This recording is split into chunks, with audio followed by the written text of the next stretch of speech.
दोस्तों नमस्कार। सत्य हिंदी के अर्थतंत्र में आपका स्वागत है। मैं हूं हर्ष रंजन। जिसका डर था आखिर वही हो गया। दोस्तों, जब गुब्बारे में हवा ज़रूरत से ज़्यादा भर जाती है तो वो फूलता हुआ बड़ा होता हुआ तो बहुत अच्छा और ख़ूबसूरत दिखता है, लेकिन साथ ही उसके फूटने का डर भी हो जाता है। और यही हुआ है आज दुनिया भर के शेयर मार्केट्स का हाल। पूरी दुनिया के शेयर बाजार आज औंधे मुंह धराशायी हो गए हैं। और ऐसा क्यों हुआ है, इसकी संभावना या कहें इसकी आशंका बहुत दिनों से दुनिया के देश के कई अर्थशास्त्री और मार्केट्स के जानकार बता रहे थे, लगा रहे थे। लेकिन इसके बावजूद मार्केट बढ़ता ही जा रहा था क्योंकि लोगों ने खरीदारी जारी रखी हुई थी। लेकिन आज सबके सपने बिखर गए, लाखों करोड़ों रुपए का नुकसान हुआ है। और अभी ये नुकसान का दौर आप शुरुआत मान सकते हैं, ये थमा नहीं है, आगे और बढ़ेगा, ऐसा अर्थशास्त्री कह रहे हैं। आज के एपिसोड में हम चर्चा करेंगे कि आखिर वो क्या वजह रही और इसकी वजह मूल रूप से अमेरिका से आई है। साथ में वर्ल्ड बैंक की एक रिपोर्ट भी लगातार आ रही है। कल भी एक रिपोर्ट आई है वर्ल्ड बैंक की, हम उसकी भी चर्चा करेंगे। लेकिन सबसे पहली चीज़ है कि अमेरिका की वो कौन सी रिपोर्ट है जिसके बाद ये बाजार दुनिया भर के गिरे हैं। दरअसल अमेरिका ने आर्थिक आंकड़ों के बाद मंदी का जोखिम बढ़ने की आशंका जाहिर की है, जिसकी वजह से निवेशकों ने, पूरे दुनिया के निवेशकों ने आज शेयर बाज़ारों से अपने लगाए पैसे निकालने शुरू कर दिए। दरअसल पिछले हफ्ते से ही शेयर बाज़ारों में गिरावट का रुख था, लेकिन सोमवार को जब मार्केट खुला तो इसने विकराल रूप ले लिया।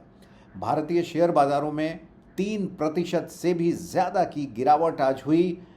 सेंसेक्स, बॉम्बे स्टॉक एक्सचेंज का सेंसेक्स जो है, कहाँ 80,000 तक पहुंच गया था, आज 79,000 के भी नीचे 78,768 पर आकर बंद हुआ। निफ्टी जो 25 के पार हो रहा था, हालांकि लोगों ने बताया था कि 25 पर एक उसके लिए स्पीड ब्रेकर है, लेकिन आज 24,000 के आसपास आकर वो बंद हुआ। और काफ़ी ज़्यादा ये जो गिरावट हुई है सिर्फ भारतीय बाज़ारों में नहीं, अमेरिकी बाज़ारों में हुई है। जापान में सबसे ज़्यादा 11% से भी ज़्यादा गिरावट हुई है। वहाँ भी निवेशकों ने खूब अपने लगाए हुए पैसे बेचे, शेयर बेच दिए, जिसकी वजह से वहाँ गिरावट हुई। आइए अब जानते हैं कि आखिर क्या वजह रही कि दुनिया भर के शेयर बाज़ारों में एक तरीके से तबाही मच गई। दुनिया भर की इस मची तबाही की जो जड़ें हैं, दरअसल वो अमेरिका से ही जुड़ी हुई हैं। और हमने देखा कि किस तरीके से अमेरिका में रोज़गार बहुत बड़ी समस्या बन चुका है। बेरोज़गारी वहाँ बहुत ज़्यादा बढ़ चुकी है। पिछले 2 से 3 वर्षों से यूएस फेडरल रिज़र्व लगातार इन्फ्लेशन को, महंगाई को कंट्रोल करने के लिए अपनी दरें बढ़ाए जा रहा है। आमतौर पे वहाँ 0 या 0 से थोड़ा सा अधिक ब्याज दर बैंकों का होता था, लेकिन लगातार वहाँ ब्याज दर बढ़ रहा है क्योंकि मार्केट से पैसा सक कर रहे हैं वहाँ के सेंट्रल बैंक को, यूएस फेडरल को। और इसकी वजह से वहाँ पर बहुत महंगाई बढ़ी। महंगाई की वजह से ग्रोथ अफेक्टेड हुआ, महंगाई को कंट्रोल करने की वजह से। और जब ग्रोथ अफेक्टेड होता है तो जाहिर सी बात है बेरोज़गारी बढ़ती है। और बेरोज़गारी आज पूरी दुनिया के कई देशों में एक बहुत बड़ी समस्या है। हालांकि भारत भी इससे अछूता नहीं है, इसलिए भारत में लोगों को बहुत सतर्क रहने की ज़रूरत है, बहुत होशियारी से अपने पैसे को इन्वेस्ट करने की ज़रूरत है, नहीं तो ख़तरा बहुत बड़ा हो सकता है। आइए देखते हैं कि वो क्या महत्वपूर्ण 5 पॉइंट्स रहे, 5 वजहें क्या रहीं जिनकी वजह से दुनिया भर के शेयर बाज़ार गिरे। सबसे पहला तो जो अभी हमने चर्चा किया, अमेरिका की बेरोज़गारी दर। अमेरिका की बेरोज़गारी दर इस समय 4.3% पर पहुंच गई है। अक्टूबर 2021 के बाद से अमेरिका भयानक बेरोज़गारी की तबाही से जूझ रहा है। वहाँ लोग बेरोज़गार हो गए हैं, पैसे नहीं हैं और सरकारी जो अनुदान है उस पर डिपेंड कर रहे हैं। दूसरी सबसे प्रमुख वजह जो दोस्तों जो है वो है आईटी इंडस्ट्री का बुरा हाल। अमेरिकी आईटी सेक्टर में नॉन स्टॉप छंटनी चल रही है। अगर आप उठा के देखें तो जितनी आईटी की बड़ी बड़ी कंपनियां हैं, सॉफ्टवेयर की कंपनियां, उन्होंने हज़ारों की तादाद में अपने एम्प्लॉयज़ को निकाले हैं और इसकी वजह से पूरी दुनिया की जो आईटी इंडस्ट्री है वो एक तरीके से दबाव में आई है और शेयर मार्केट गिरने की एक बहुत बड़ी वजह है। शेयर मार्केट के संदर्भ में एक और इम्पॉर्टेंट होता है पीएमआई डेटा। पीएमआई यानी परचेजिंग मैनेजर्स इंडेक्स, ये मैन्युफैक्चरिंग से संबंधित होता है कि कितना मैन्युफैक्चर हुआ, कितना कंजम्पशन हुआ। अगर अमेरिका की बात करें तो ये डेटा जून के 48.5 के मुकाबले जुलाई में घटकर 46.8 पर आ गया। दोस्तों सोचिए, अर्थशास्त्री लोग कहते हैं कि अगर ये पीएमआई यानी परचेजिंग मैनेजर्स इंडेक्स का डेटा 50 के ऊपर हो थोड़ा सा तो बेहतर स्थिति मानी जाती है।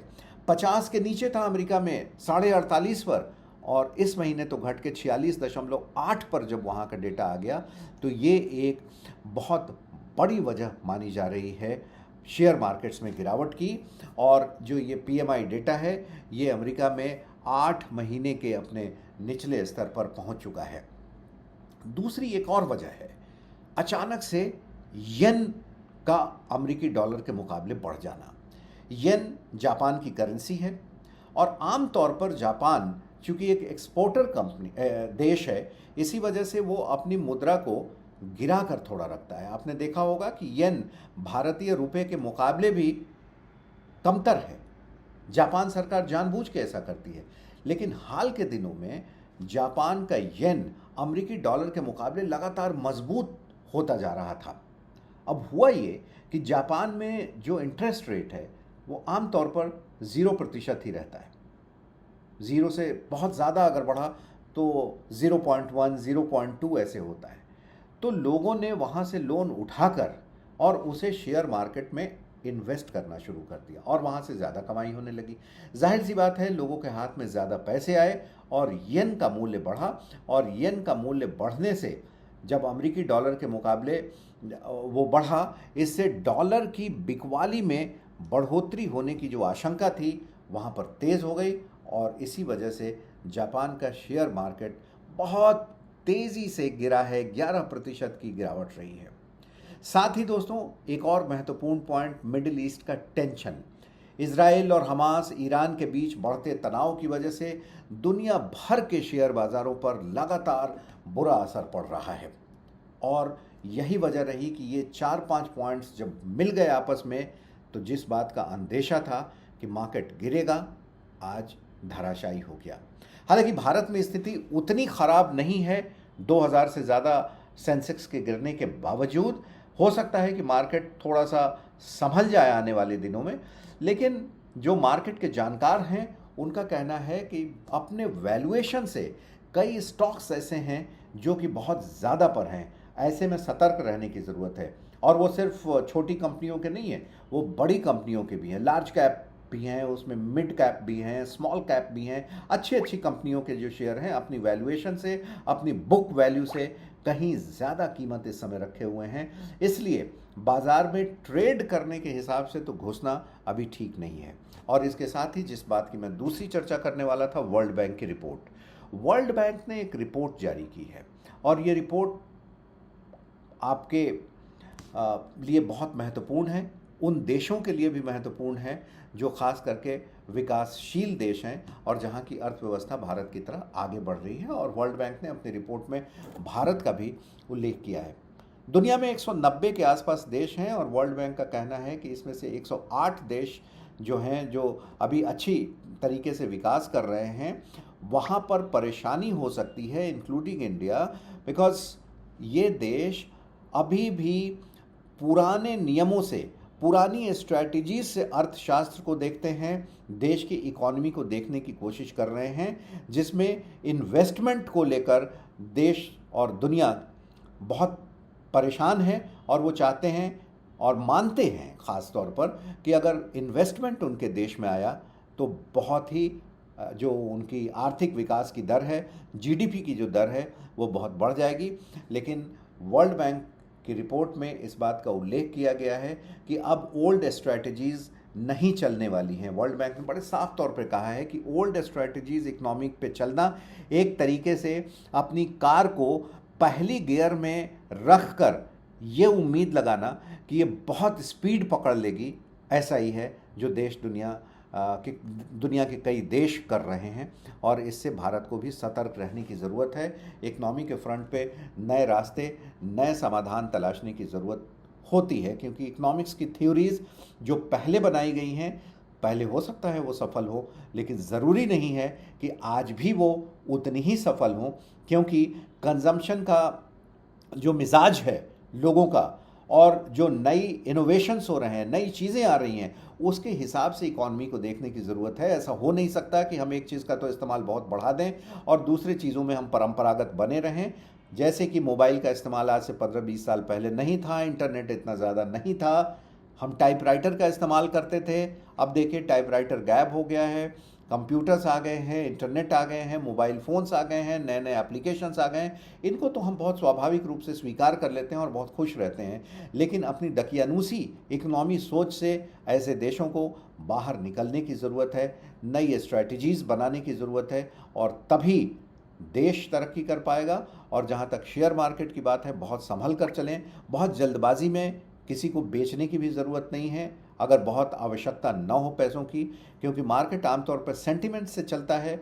मार्केट एक साइकोलॉजी से चलता है कि जब उसमें बिकवाली का दौर शुरू होता है तो लोग बेचने लगते हैं, और ख़रीदारी का दौर शुरू होता है तो स्टॉक के भाव कितने भी बढ़ जाएं, लोग ख़रीदने लगते हैं। तो अभी के मार्केट में ठहराव की ज़रूरत है, ठहरने की ज़रूरत है, और देखने की ज़रूरत है कि ये कौन सी दिशा लेती है और आने वाले समय में क्या होता है। फिलहाल सत्य हिंदी के दर्शकों, बहुत बहुत धन्यवाद। नमस्कार।